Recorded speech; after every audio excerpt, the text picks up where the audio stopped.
Nous allons maintenant parler de la résolution de problèmes avec plusieurs étapes. Donc, nous allons voir ensemble les 4 étapes de la résolution de problème. Et premièrement, donc ici, après avoir lu l'énoncé du problème, on se pose la question, qu'est-ce que je cherche? La deuxième étape, on se demande, qu'est-ce que je sais? Donc ici, je vais dégager les informations utiles de l'énoncé. Troisièmement, donc troisième étape, qu'est-ce que je fais?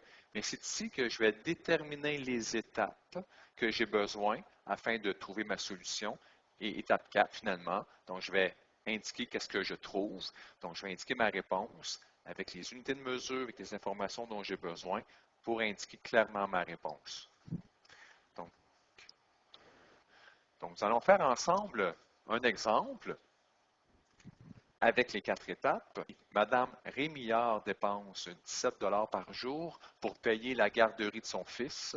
De cette somme, le gouvernement lui rembourse 9 $ par jour. Si son fils va à la garderie 5 jours par semaine, combien Madame Rémillard dépense-t-elle par semaine en frais de garderie? Bon, étape numéro 1, après avoir lu l'énoncé, c'est de se poser la question, qu'est-ce que je cherche? Bien ici, ma question, en fait, on dit combien Mme Rémillard dépense-t-elle par semaine en frais de garderie? Alors, c'est ça que je cherche, donc je vais l'indiquer. Donc ici, c'est le montant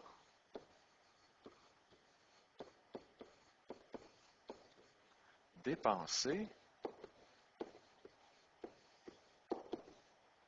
par semaine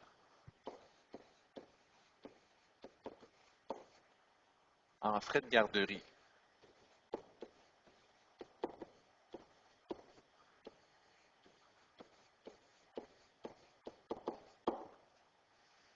Donc, la deuxième étape, c'est qu'est-ce que je sais? Alors, je vais indiquer toutes les informations que je connais. Donc, en fait, ici, si je relis Mme Rémillard dépense, donc elle dépense 17 $ par jour pour payer la garderie. Donc, ça, c'est une information utile. Donc, je vais dégager mon information. Donc, en fait, ici, je peux indiquer qu'elle dépense quoi? En fait, 17 $ par jour. Ensuite, de cette somme, le gouvernement lui rembourse. Donc, il y a un remboursement de 9 $ par jour. Donc, ici, je vais indiquer qu'on lui rembourse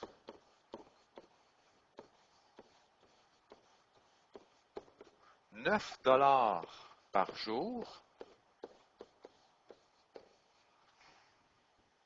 Et son fils va à la garderie 5 jours par semaine. Donc, ça aussi, c'est une information utile. Donc, je vais indiquer ici le nombre de jours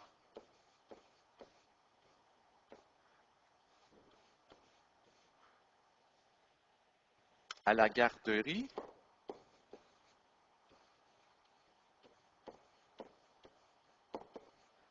par semaine.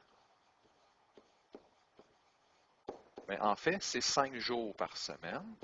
Donc, ça, je vais l'indiquer. Alors ici, j'ai toutes mes informations utiles.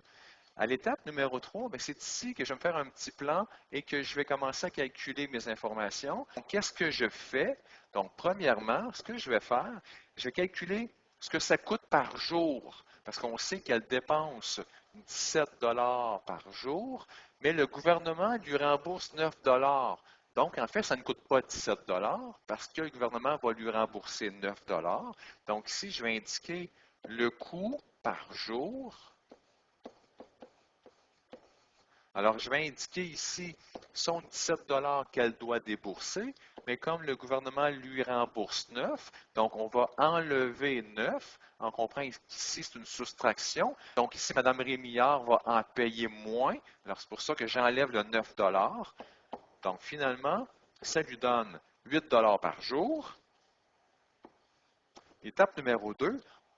Donc, ici, je vais calculer ses dépenses par semaine. C'est ça la question. Donc, les dépenses par semaine. Donc, en fait, on sait qu'ici, ça lui coûte 8 $ par jour.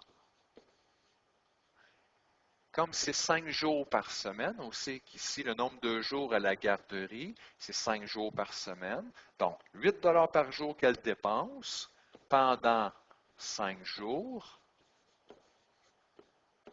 ça donne, 8 fois 5, ça donne 40 Donc ici, qu'est-ce que je trouve à l'étape numéro 4? Bien, on sait que ça lui coûte 40 par semaine.